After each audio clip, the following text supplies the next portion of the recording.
What's up, guys? So here are my predictions for UFC Fight Night happening in London, and it's actually going to start a bit earlier. So where I'm from, the main card starts at 4 p.m. Usually starts at 10 p.m. I love Fight Night cards when they're early in the day, especially for some reason I love them when they're in the morning. But looking at this card, it actually has some really compelling fights. I mean, when I took a peek at the card again, I was shocked that I missed some of the fights or forgot some of the fights on this card, like Volkan Oezdemir versus Dominic Reyes. I don't know how I forgot about that one. Mark Giacchese versus Joseph Duffy is going to be a barn burner. Nathaniel Woods on the card, Danny Roberts versus Claudio Silva. I mean, there's a lot of fun matchups on this one, but we're going to start with Mark Giacchese versus Joseph Duffy. This is going to be a bit interesting. Both good strikers. Joseph Duffy's going to have the grappling advantage. He's really sneaky with the triangle chokes, great positioning to get the rear naked chokes. Just all around better on the ground than Giacchese, but Giacchese might have the strength advantage and definitely the athleticism over Joseph Duffy. He's going to be much faster, more powerful, but he makes many mistakes, and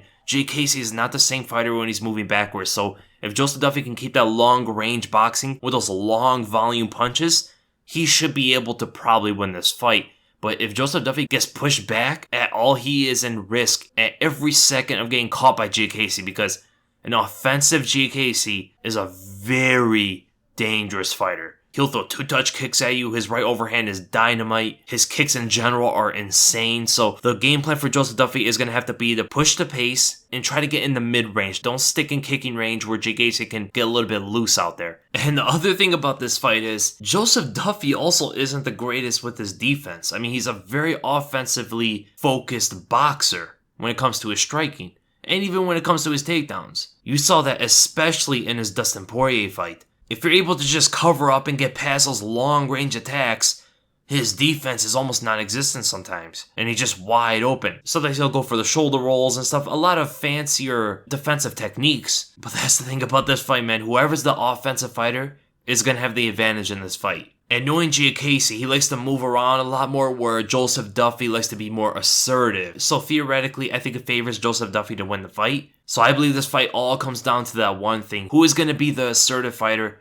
Who is going to be the aggressive fighter? So my prediction for this fight, I'm going to go with Joseph Duffy. I think he has more weapons to win. If he goes with that plan, I think he should win the fight. If he doesn't, and he stays in the kicking range and allows Giacchese to get loose, I could just see Duffy getting starched out there. But I'm going to go with Joseph Duffy, and I'm going to go by a third round submission due to a rear naked choke. And then we go to Volkan Oezdemir versus Dominic Reyes on the main card. And I'm surprised this is not the co-main event, but it's an excellent fight. One of the best fights in the entire card. Two good strikers. Volkan Oezdemir does have deceptive power, where Dominic Reyes relies more on his technique. Oezdemir is a very dangerous fighter in the first round. Hits very hard, puts on a pace, and lets his strikes go in every position, whether it be in short-range clinch distance or long-range kicking distance. Oezdemir is forcing his openings. His combinations are a bit awkward, especially when he combines the punches with the kicks. It's going to be a little bit weird for Reyes to react to those. But all in all, Volkan doesn't have the greatest cardio, right? He's very strong for the first two rounds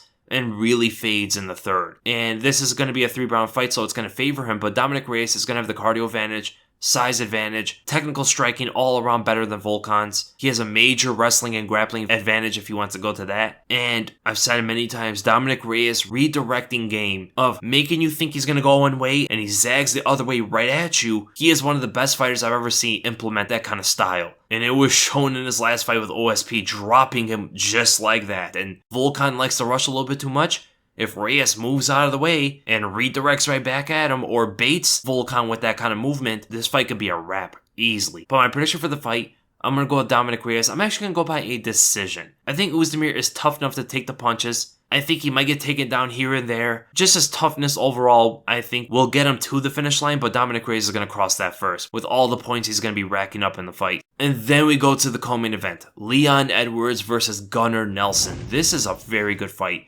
Probably the hardest fight to call on the entire card. Both very well-rounded fighters. Leon Edwards is a more complete striker. Gunnar Nelson's a lot more karate-based, looking for that right hand. Same kind of footwork patterns, very linear movements, and just seeking out that power right hand of his at every opportunity the opponent gives him. And he isn't as powerful as he is precise with it. He catches opponents so clean every single time with it. It's just like beautiful to watch sometimes. But Leon Edwards can switch stances. He has great body kicks. He has good takedown defense. He has offensive takedowns. I don't think he's going to go that route. I think he's going to try to sprawl and just make it a technical fight, stick on the outside, and try to draw Gunnar Nelson in. I think it's the best game plan for Leon Edwards to go through with this fight. Gunnar Nelson's going to have a major grappling advantage, but I don't think Nelson's takedown is going to be effective enough to take down Edwards, especially because of the distance that Edwards likes to keep on his opponents. So my prediction for this fight, it's super tough to call. It can go either way. I mean, I could be wrong with this, I could be right, it doesn't really matter. I'm going to go with Gunnar Nelson, and I'm going to go by a second round submission. Now, the reason why I'm going to go with Gunnar Nelson is, Leon Edwards, yes, he's very fundamentally sound with his strikes, but he has one big flaw that is perfect for a karate-based fighter, and that is when he attacks, when he commits with that left hand of his, he shoots it without setting it up too much sometimes. And when he fires it, he sticks his landing and plants himself in front of his opponent for a little too long. Defenseless sometimes. And that big window is perfect for someone like Gunnar Nelson to catch with his right hand. Now, they're going to be in opposite stances for the most part, and I believe Gunnar Nelson does have a better right hand than Leon Edwards' left hand, and whenever Leon Edwards commits with the left hand, I do see Gunnar Nelson countering him. And if Leon Edwards starts relying on his kicks, he runs the risk of getting taken down. So I'm going to go with Gunnar Nelson. I think he's going to rock Leon Edwards in the first round. I think he might drop him in the second or take him down in the second and find a submission on the ground. And then we go to the main event, Darren Till versus Jorge Masvidal. Now, this is an excellent fight. Two strikers. Yes, Masvidal is well-rounded, but I don't think his wrestling's anywhere near good enough to take down a guy like Darren Till. So I do see a striking bout. And now what we have to know is Darren Till is the much bigger fighter. We're talking about a guy who could fight in middleweight versus a guy who fought at lightweight and is a small welterweight. So the power, the size is going to be on Darren Till's side, and that correlates with his takedown defense for this fight. Now, Jorge Masvidal is well-rounded in the striking, right? Excellent boxing, great Muay Thai, great kicks, great round kicks, great teeps, and I think he's better defensively than he is offensively. He's a lot better with evading strikes, a lot better with blocking them, rolling in the pocket, all that sort of stuff. But where we did see Masvidal have a bit of a hard time was when he fought Wonderboy with the angles and the footwork. Right? The angles Wonderboy was able to get on Masvidal because of Masvidal's plotting style. He seemed kind of lost of which angle his opponent was going to take on him. And the same risk, same style is in front of him on Saturday.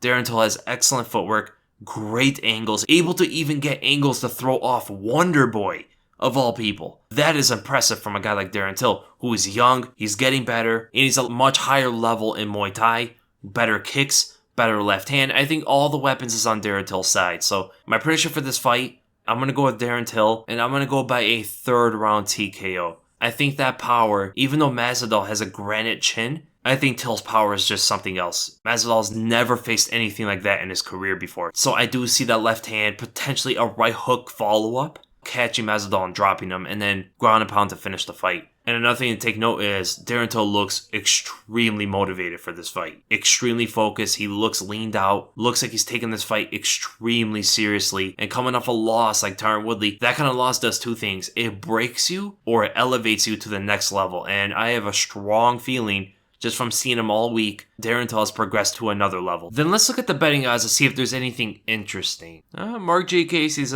he's a good size underdog. It's a close fight. He can pull it off, but Joseph Duffy, I think, should be favored in that one. Gunnar Nelson's an underdog. Again, it's a very, very close fight. I know Leon Edwards is higher ranked and he'd just be down Cerrone, but I do think Gunnar Nelson can take that one. Yeah, the rest I agree with. I mean, Jorge Masvidal being about a 2-1 underdog. It's hard for me to see how he can win that fight because he doesn't really have that kind of power like Tyron Woodley. He doesn't really have the footwork. He doesn't really have the wrestling threat. And his defense is very much oriented with a hybrid of boxing and Muay Thai. So it's an interesting defense, but the lack of movement against such a big fighter in Darren Till, the collision is just going to be dangerous. So those are my predictions, guys. I hope you guys enjoyed the video, and if you did, make sure you give it a thumbs up. And if you enjoy my content, make sure to subscribe. Now, I'm thinking about putting out the podcast next, but it actually might be the post-fight reaction video. I don't really like to make deadlines, so for sure, the post-fight reaction video is going to come on Saturday. The breakdown might also come out on Saturday. That might leave my podcast for Sunday or Monday or something like that. I'm also possibly going to have some merchandise out this week, before the end of the weekend. So I've been working with some ideas on that. Most likely I'm going to have a link to those under each video. And finally, my Nightmare Matchups video, by far the most effort I ever put on a video. It took me a long time. I put a lot of work into it. So I appreciate if you guys check that out as well. Be looking for all those. And again, thank you guys so much for watching, and I'll see you in the next video.